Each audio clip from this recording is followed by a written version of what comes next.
আল্লাহ রাব্বুল আলামিন এই পৃথিবীর সবচেয়ে সুখী মানুষটাকে, এই পৃথিবীতে যার কোনো দুঃখ কষ্ট কিচ্ছু ছিল না, এই মানুষটাকে ডেকে নিয়ে আসবেন।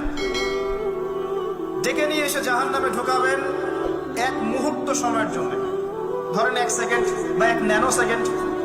এরপরে বের করে নিয়ে আসবেন, নিয়ে এসে বলবেন, পৃথিবীতে কি সুখে ছিলে? সেই ব্যক্তি বলবে, সুখ কি জিনিস হে আল্লাহ আমি জানি না।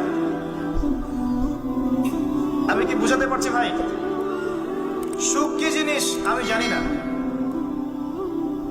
আর আল্লাহ রাব্বুল আলামিন এই পৃথিবীর সবচাইতে কষ্টে থাকা মানুষটাকে ডেকে নিয়ে আসবেন, এনে জান্নাতে ঢুকাবেন, ঢুকে 1 মুহূর্ত সময় রাখবেন, বের করে নিয়ে আসবেন। বলবেন, পৃথিবীতে কষ্টে ছিলে? সেই বান্দা বলবে, কষ্ট কি জিনিস আল্লাহ আমি জানি না। এটাই সেই আয়াতের ব্যাখ্যা বলা